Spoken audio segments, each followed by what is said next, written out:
நாம் தமிழர் கட்சியினுடைய ஒருங்கிணைப்பாளர் சீமான் இருக்காரு. சீமான் நிறைய இயற்கை வளங்கள் சார்ந்தும் ஆடு மாடுகள் பற்றியும் வேளாண் பற்றியும் இயற்கை விவசாயம் பற்றியும் கடல் பற்றியும் மரம் பற்றியும் நிறைய விஷயங்கள் பேசுறாரு. அதை இன்றைய இளைஞர்கள் எப்படி பாக்குறீங்க? சார் இவர் எப்படின்னா சார் எப்ப பாரு ஆடு மாடு மரம் கோழி இதை பத்தியே பேசிட்டு இருக்காரு அப்படின்னு நினைக்கிறீங்களா? இல்ல சார் அவர் இயற்கை பத்தி பேசுறாரு, விவசாயம் பத்தி பேசுறாரு, நிறைய தமிழ் விஷயங்கள் பத்தி பேசுறாரு, அது எங்களுக்கு பிடிச்சிருக்கு அப்படி பேசுறீங்களா? உங்களுடைய கருத்து என்னவோ ஹானஸ்டா சொல்லுங்க. இப்போ நாம் தமிழர்ல பாத்தீங்கன்னா எல்லா கட்சியிலுமே சொல்றாங்க பெண்களுக்கு சம உரிமை கொடுக்கறோம், பெண்களுக்கு சம உரிமை கொடுக்கறோம்னு. ஆனா உண்மையிலே பார்த்தோம்னா நாம் தமிழர்ல கட்சியில மட்டும்தான் பெண்களுக்கான சம உரிமை இருக்கு. பாத்தீங்கன்னா இருக்கிற சட்டமன்ற தொகுதிகள் மொத்தம் 234. அதுல ஆண்களுக்கு 117 சட்டமன்ற தொகுதிகள், பெண்களுக்கு சரிநிகர் சமமான 117 சட்டமன்ற தொகுதிகள் கொடுத்திருக்காங்க. அந்த கட்சியில மெயினா பாத்தீங்கன்னா ஆணுக்கு பெண் சமம் இல்லை, ஆணும் பெண்ணும் சரிநிகர் சமம் என்ற கொள்கையை வச்சுதான் பெண்ணுக்கு சம உரிமை கொடுக்கறாங்க. அப்ப அவர் ஏன் பெரியாரை எதிர்க்கிறாரு அப்படின்னு சொல்லி அந்த சைட்ல ஒருத்தர் சொல்லியிருந்தாங்க. பெரியார் மட்டும்தான் இது நம்ம யாரோட மண்ணுன்னு கேட்டா எல்லாரும் பதில் சொல்லுவாங்க இது பெரியாரோடைய மண் அப்படிங்க.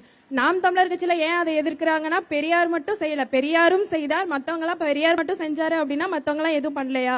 உண்மையிலேயே பெண்களுக்கு சம உரிமை கொடுக்கற கட்சினா நாம் தமிழர் கட்சியில மட்டும்தான். தங்கச்சி தீவிரமா நாம் தமிழருடைய ஆதரவாளராக இருப்பாங்க போல. கொள்கைகள் டீப்பா டெப்தா போனாங்க. அதுல நிறைய கருத்துக்கள் இருக்கு. ஓகே, தங்கச்சியுடைய கருத்தை பதிவு செஞ்சுக்கிறோம். அவருடைய அரசியல் பயணத்தை ஒரு தாக்கத்தை ஏற்படுத்துமா? நீங்க எப்படி பாக்குறீங்க பர்சனலா?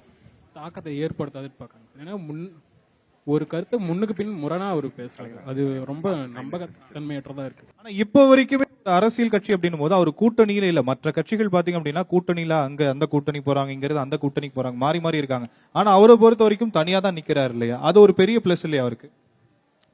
பிளஸ்ஸா இருக்கலாம் தான். ஆனா இந்த சித்தாந்தன்றது முக்கியம் இல்லைங்களா?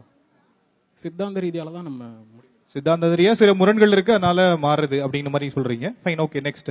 என் பேரு ஆர் அஜய், நம்ம மைக்ரோபயாலஜி படிக்கிறேன். இப்ப சீமான் அவரை பத்தி சொல்றீங்க. அவர் நிறைய விஷயமும் சொல்றாரு நமக்கு. அவர் ரொம்ப நேரம் பேசுறதோட அவர் சொல்ற விஷயம் நிறைய இருக்கும். அவர் பழைய இப்ப போயிட்டு அவர் இதுல உட்காந்தோம்னா இந்த பொலிட்டீஷியன் விஷயம் மட்டும் இல்லாம நாலேஜ் விஷயமா அவர் நிறைய பேசுவாரு. என்ன மாதிரி விஷயங்கள் நீங்க பேசி கத்துக்கிட்டு இருக்கீங்க, தெரிஞ்சுக்கிட்டு இருக்கீங்க? இப்ப அவர் சொல்றாரு, சொல்லுங்க தயக்கம் சொல்லுங்க. இப்ப அவர் நீட்டை பத்தியும் பேசியிருக்காரு நிறைய. இப்ப இந்த கட்சி நாங்க இதை பண்றோம் அதை பண்றோம் சொல்லியிருக்காங்க. அதெல்லாம் இவரும் பேசியிருக்காரு. இதை நாங்களும் பண்றோம் அப்படின்னு சொல்லி பேசியிருக்காரு. இவருக்கு ஒரு சான்ஸ் கொடுத்து இவரும் கட்சியில இருந்து இவரும் ஒரு முதலமைச்சர் அந்த மாதிரி ஆனாலும் இவர் என்ன பண்றாருன்னு பாக்கலாம். எல்லாத்துக்கும் ஒவ்வொரு சான்ஸ் கொடுத்துதான் ஆகணும்.